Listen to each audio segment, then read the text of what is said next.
The year was 2247, and the great ships of the Galactic Concord moved through the darkness of space, like silver whales swimming through an ocean of stars. These ships belonged to the most powerful alliance in the known universe, and they carried within them representatives of 12 different alien civilizations that had learned to travel between the stars, long before humanity had even discovered fire. Every 100 years, the Concord sent survey teams to every corner of the Milky Way galaxy, and their job was simple but important: to find new intelligent species and to check on the ones they already knew about. The survey ship that arrived at the Sol system was called the Eternal Witness, and it was commanded by a being named Vorath, who belonged to a race of crystalline creatures that could live for thousands of years. Vorath had seen many worlds in his long life, and he had watched many species rise and fall like waves upon a cosmic shore when the Eternal Witness emerged. From faster-than-light travel near the outer planets of the Sol system, every sensor on the ship began to flash with warnings. Something was very wrong with this star system. The probe they sent toward the third planet from the Sun returned images that made even the oldest crew members feel something like sadness. Earth was dying. Thick clouds of poison covered the entire planet and blocked out the sun, and through gaps in the clouds, the sensors could see continents scarred by the marks of nuclear fire. Great cities that had once held millions of people now sat empty and broken, and the radiation levels were so high that nothing could survive on the surface. The oceans had turned dark with pollution, and dead zones spread across the water like bruises on skin. Vorath ordered the ship to scan the entire system, and the results were the same everywhere. They looked. The human colonies on Mars were silent, and the domes that had protected them from the thin atmosphere had cracked and fallen. The space stations that had once orbited Earth now drifted through the void like metal ghosts, and no light shone from their windows. The mining operations in the asteroid belt had been abandoned, and the equipment sat frozen and still. There was no radio traffic and no signs of movement, and no heat signatures that would indicate life. Vorath gathered his crew in the main chamber of the ship, and he performed the ceremony that he had performed many times before, but which never became easier. He opened the great archive that contained the records of every intelligent species the Concord had ever discovered, and he found the entry for humanity. Species 7241, Homo sapiens, third planet of Sol system, status active. With movements that were slow and careful, he changed the final word species 7241, Homo sapiens, third planet of Sol system, status extinct, cause of extinction, self-termination through environmental destruction and internal warfare. Technological age at time of extinction, approximately 300 standard cycles. Notes: species showed significant promise, but failed to overcome aggressive tendencies. Recommend. Marking system is dead zone and removing from future survey. Roots. The record was sealed with codes that would preserve it for eternity, and Earth was marked on every star chart in the galaxy with a symbol that every spacefaring race understood: a black circle with a line through it, the universal sign. For a dead world, the Concord moved on because they had seen this story before, and they knew how it ended. Some species burned too bright, and they consumed themselves, and there was nothing anyone could do to stop it. Humanity became a lesson that was taught to young civilizations across the galaxy, a warning about what happened when a species let its worst instincts win. In the great halls of learning on 1,000 different worlds, teachers told their students about the humans who had built wonderful machines and created beautiful art, but who had loved war more than peace and greed more than wisdom. The humans had poisoned their own world, they said, and they had turned their weapons on each other until nothing was left. And this is what happens when a species does not learn to control itself. And so the galaxy forgot about the small blue planet and the curious creatures who had once looked up at the stars and dreamed of reaching them. But the Concord had made a mistake. Their probes were very advanced, but they were designed to look for life on the surface of planets and in orbit around them. They did not look deep beneath the ground, where the rock was thick enough to block their sensors, and so they never found. The survivors, 3 million human beings, had fled underground when the wars began, and they had built vast cities beneath the surface called arcologies that were designed to be completely self-sufficient. These underground cities had their own power sources and their own food production and their own air recycling systems, and they were hidden beneath kilometers of rock and metal shielding that made them invisible to any scanner. The survivors had watched through hidden cameras as the alien ship arrived, and they had listened through secret receivers as Varath declared their species extinct. They heard themselves pronounced dead, and they said nothing. They could have sent a signal, and they could have let the Concord know that humanity still lived, but their leaders made a different choice. The old world was gone, and the old humanity had died with it, and what remained was something new, something harder and wiser and more determined than ever before. If they revealed themselves now, they would be seen as refugees and beggars, asking for help from races that were more advanced than them. The survivors decided they would not crawl before anyone. They would rebuild in silence, and they would grow strong in the darkness.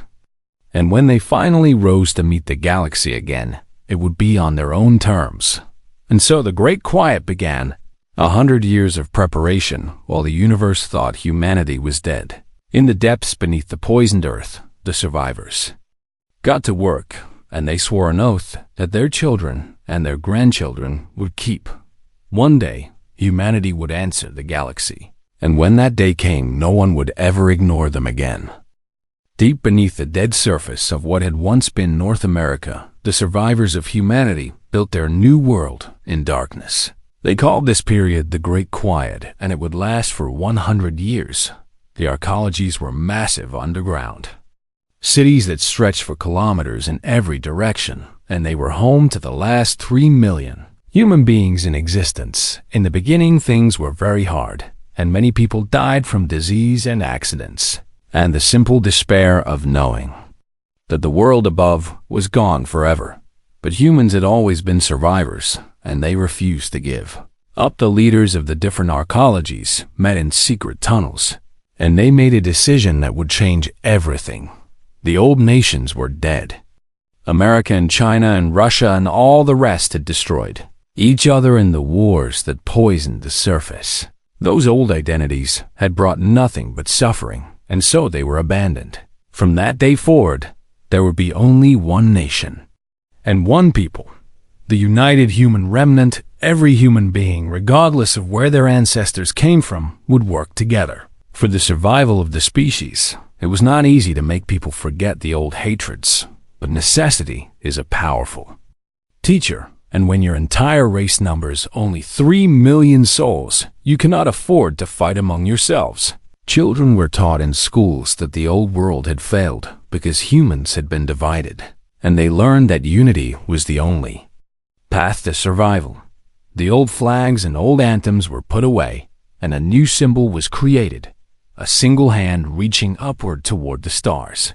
This was what humanity wanted now, not to conquer each other but to reach beyond their wounded world.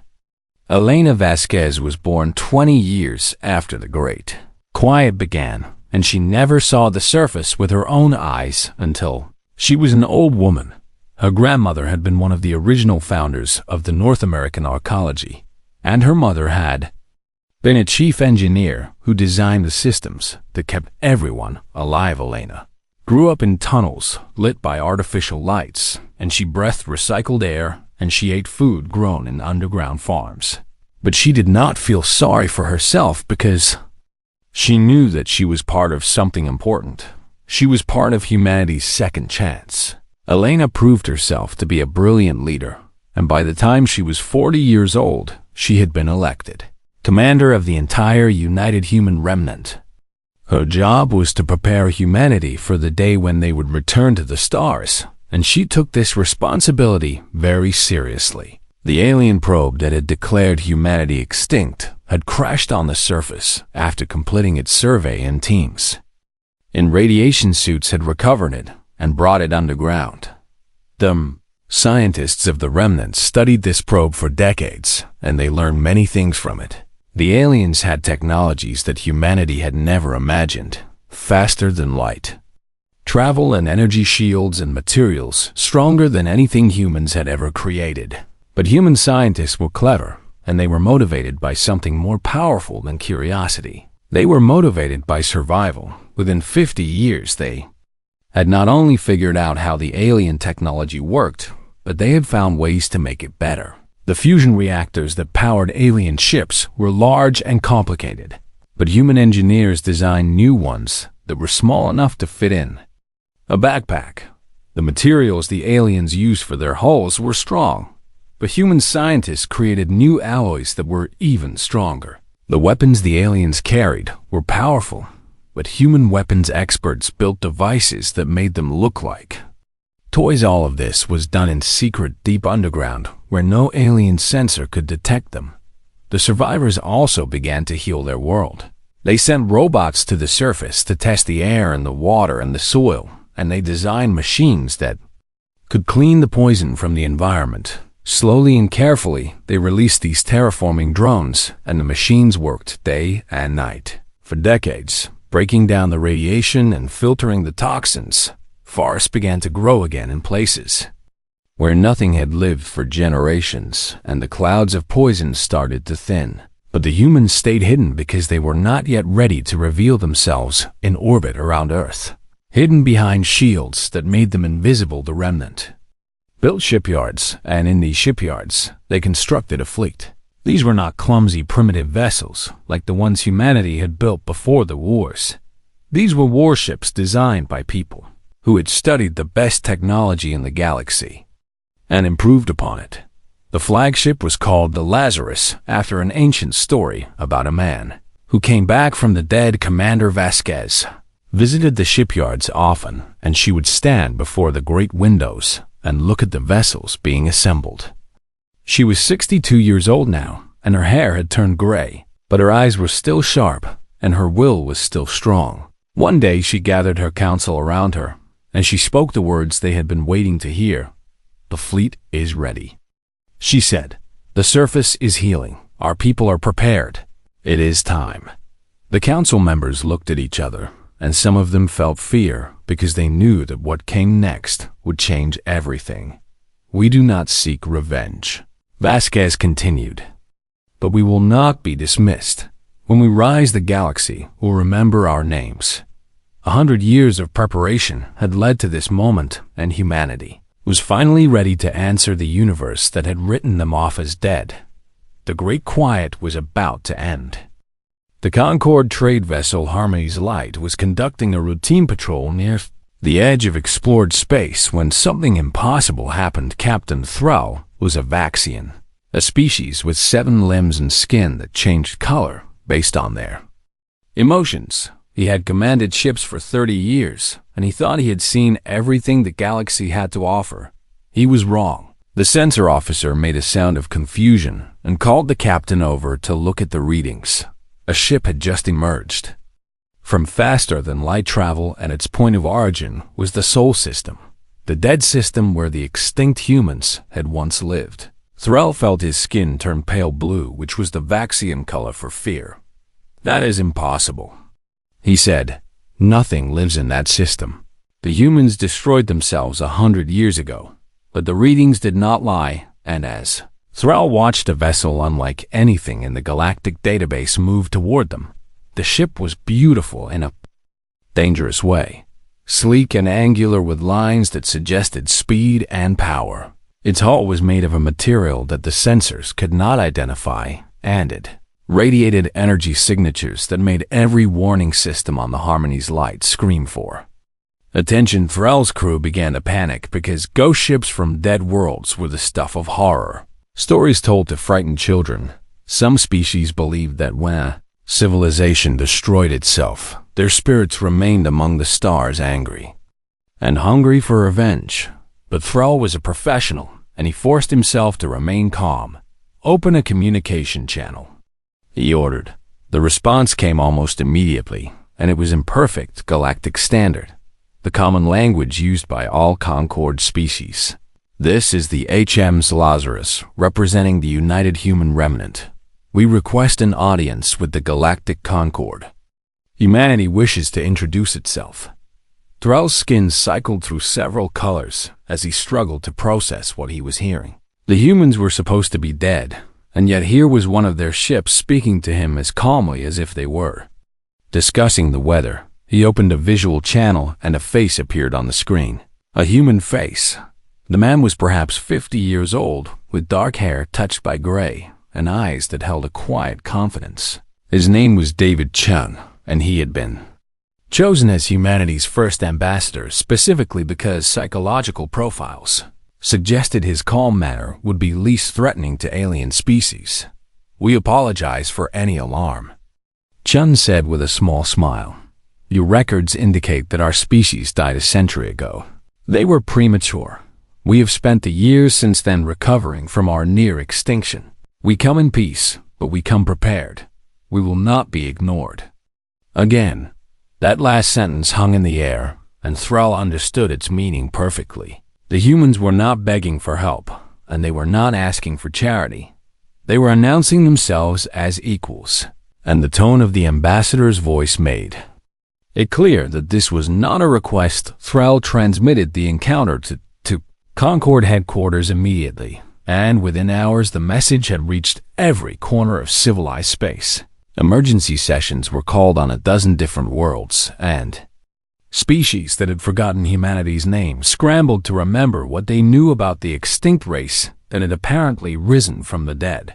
In the Great Archive Station, where the records of all species were kept, the ancient crystalline being named Varath watched the transmission with his body flickering in patterns that indicated profound shock.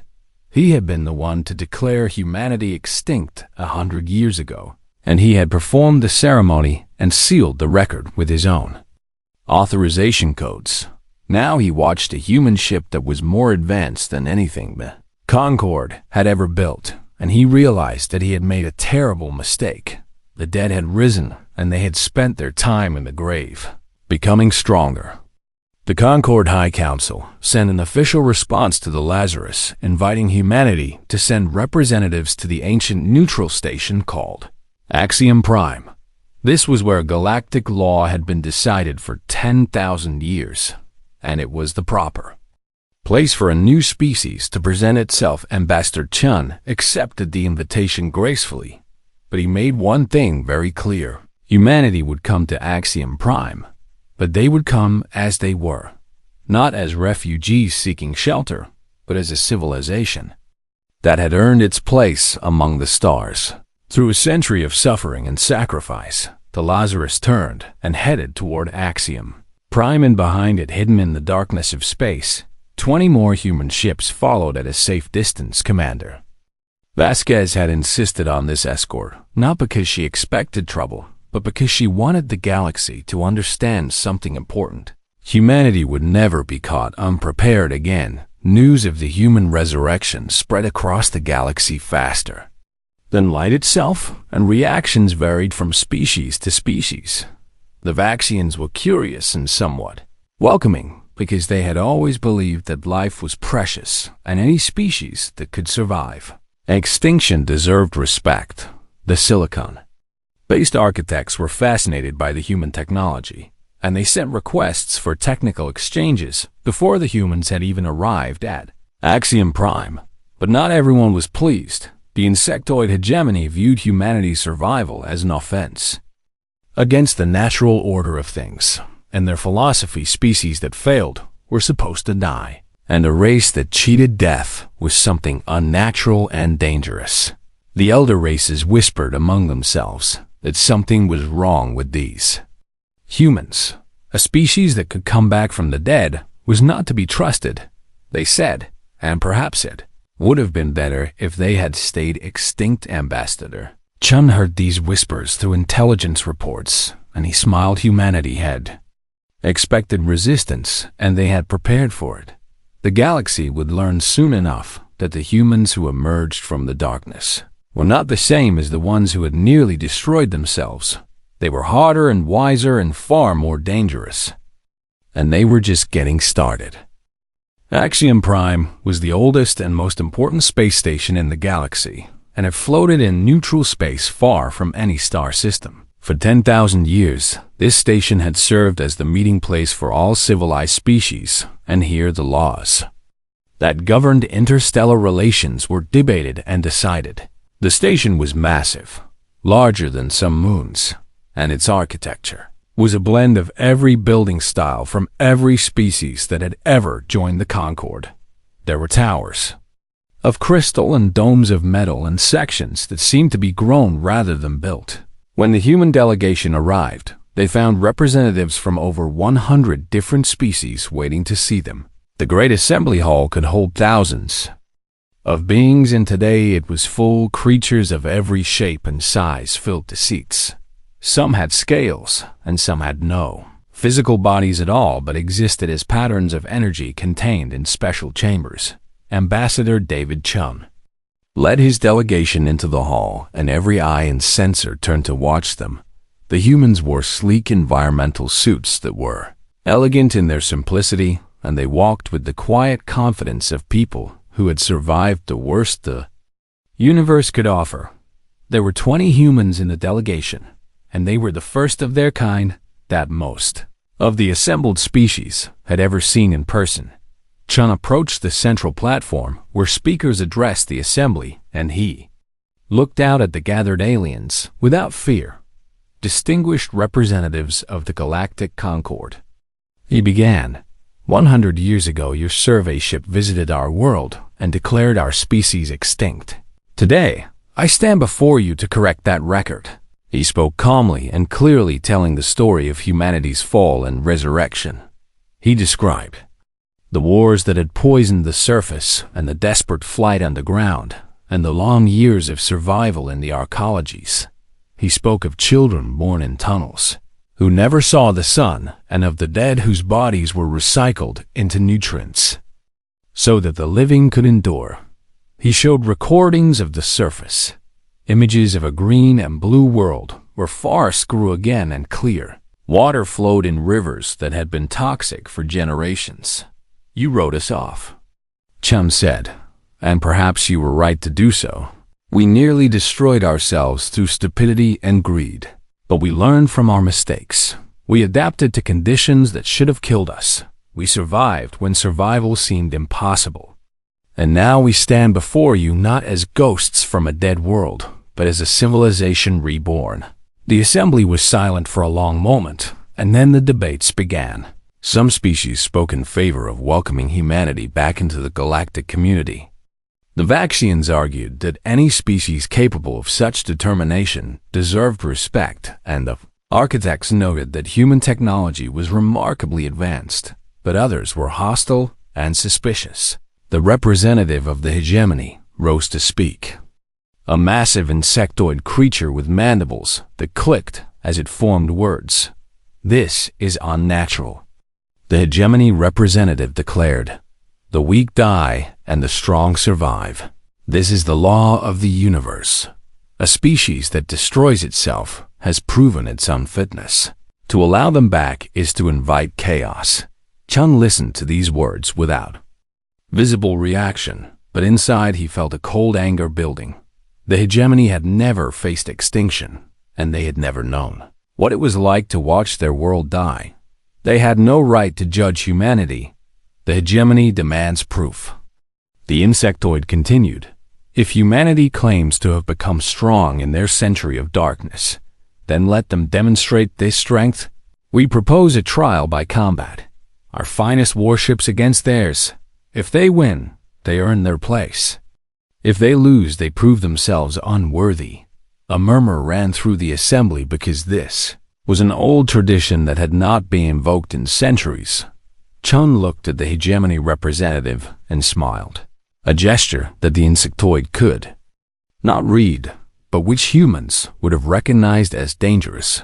We accept, Chum said simply. The trial was scheduled for the following day, and news of it spread across the galaxy. The hegemony sent 3 of their finest warships, massive vessels, bristling with weapons that had conquered dozens of worlds against them. The humans sent only the Lazarus. When the 2 forces faced each other in the designated combat zone, every sensor in the sector was watching, and beings across the galaxy gathered around screens to witness the outcome. The hegemony commander was confident because 3 against 1 were excellent odds, and hegemony weapons were feared throughout known space. The battle began, and it ended 4 minutes later. The human ship moved with a speed and precision that defied belief and its weapons. Struck with power that overwhelmed hegemony shields as if they were made of paper, the Lazarus did not destroy the enemy vessels because humans did not want to make martyrs, but it disabled all 3 so completely that they drifted helpless in space.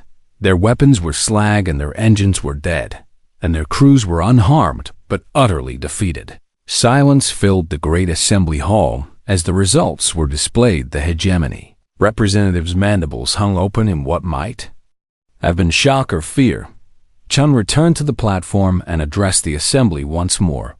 "We do not want war," he said. "We have seen enough war to last us forever.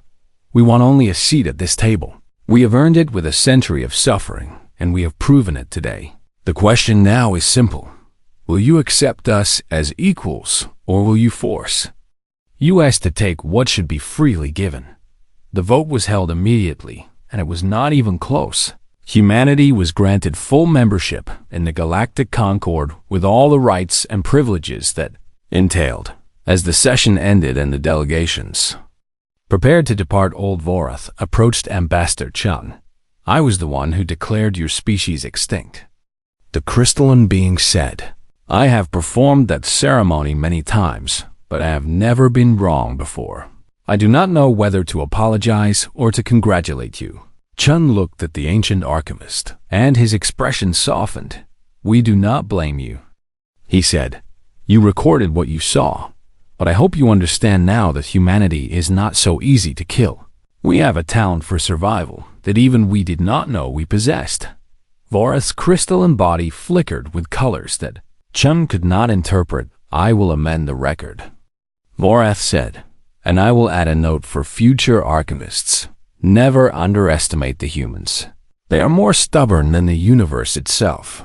Chun smiled and extended his hand in the human gesture of friendship. Vorath did not have hands, but he extended one of his crystalline appendages, and the 2 beings touched briefly. A moment of connection between species that would be remembered for generations. Humanity had returned, and the galaxy would never be the same. 1 year had passed since humanity announced its survival to the galaxy, and in that time, everything had changed. Earth was hosting the Galactic Concord for the first time in history, and ships from 100 different worlds filled the skies above. The planet that had once been written off as dead, the transformation was remarkable. Where toxic wastelands had stretched for thousands of kilometers, there were now forests and grasslands and lakes of crystal-clear water. Cities had risen from the ruins, not the crowded, chaotic cities of the old world, but carefully planned communities that existed in harmony with nature. 300 million humans now walked beneath open skies, breathing air that was cleaner than it had been in 3 centuries. The underground ecologies still existed, but they had been converted into museums and memorials, places where future generations could learn about the century of darkness and remember the sacrifices that had been made. Commander Elena Vasquez had been elected Chancellor of the United Human Remnant in recognition of her leadership during the long years of preparation. At 63 years old, she was finally able to stand on the surface of the world her grandmother had fled and look up at the stars with her own eyes. She had spent her whole life preparing for this moment, and now that it had arrived, she felt a peace that she had never known before. The ceremony was held in a great amphitheater built on the shore of what had once been a poisoned sea, but was now a thriving ecosystem full of life. Representatives from every species in the Concord filled the seats, and billions more watched through transmissions that were being broadcast to every corner of the galaxy. Vasquez walked to the central platform and looked out at the assembled beings. Behind her, the sun was setting over the ocean, and the sky was painted in shades of orange and purple that no human had seen for generations, a century ago. She began, "You declared us extinct. You were not wrong to do so. We had brought ourselves to the very edge of oblivion through war and greed and stupidity. Our world was dying, and our people were scattered and broken." She paused and let her gaze sweep across the audience. Aliens of every shape and size who had come to see the species that had risen from the dead. "But you underestimated something fundamental about humanity." She continued, "We are too stubborn to die quietly. When the universe told us our story was over, we refused to accept it. When there was no hope left, we created new hope through sheer force of will." She gestured to the restored world around her, the blue ocean and the green hills and the clear sky above. "We crawled through darkness for 100 years. We buried our dead in numbers that would make any species despair. We watched our children grow up in tunnels, never knowing the warmth of the sun. And through it all, we held on to one belief, that someday we would rise again." Her voice grew stronger as she spoke the words that humanity had waited a century to say. "We do not seek revenge for being forgotten. We understand why you wrote us off, but we want you to know that we have learned from our mistakes. We destroyed ourselves once, and we will never let it happen again. The old humanity died in the fires that scorched our world. What emerged from the ashes is something new, something wiser and stronger and more determined than ever before." She looked directly at the visual recorders that were sending her image across the galaxy. "We seek partnership," she declared, "because we have learned at terrible cost what happens when a species stands alone.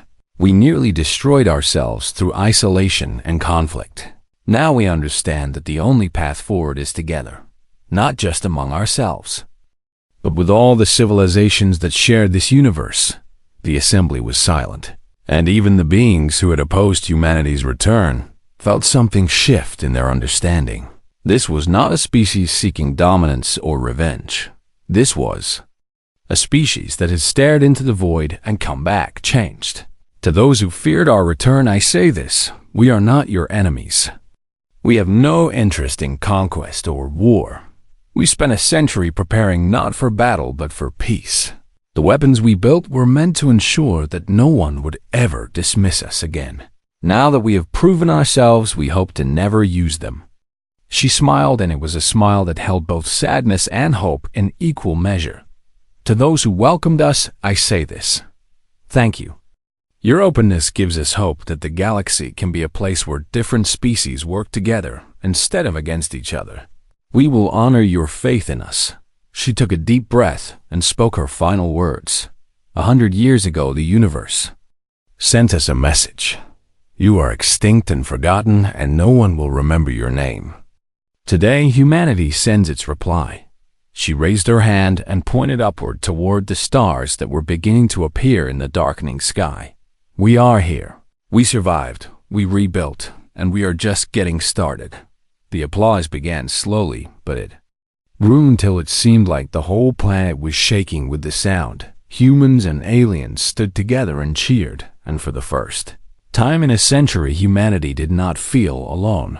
After the ceremony, old Vorath approached Chancellor Vasquez as the delegates mingled and celebrated. His crystalline body flickered with colors that she had learned to read over the past year. Curiosity and respect, and something that might have been wonder in 10,000 years. Vorath said, "I have archived the rise and fall of civilizations beyond counting. I have watched species climb to greatness, and I have watched them crumble to dust.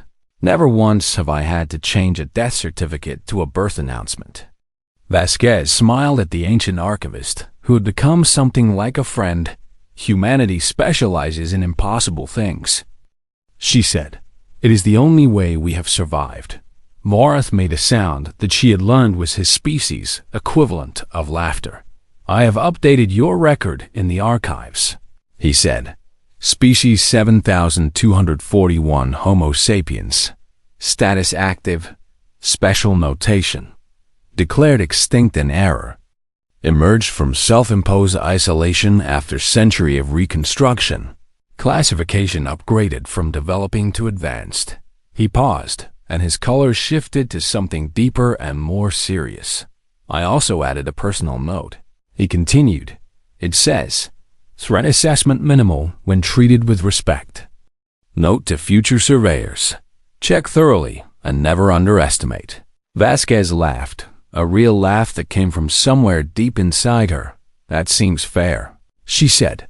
Above them, the stars blazed in the night sky, no longer cold and indifferent, but full of possibility and promise. Humanity had replied to the universe, and this time everyone was listening. The century of shadows was over, and the dawn of a new age had begun. In the archives of the Galactic Concord, the record of humanity would stand as a testament to the power of will and hope and stubborn refusal to give up. And somewhere in the darkness beyond the reach of any censor, young civilizations would one day learn the story of the species that came back from the dead. They would learn that extinction is not always the end, and that sometimes the universe sends you into the darkness only to make your return all the more glorious. This was humanity's message to the stars. We are here, we survived, and we will never be forgotten again.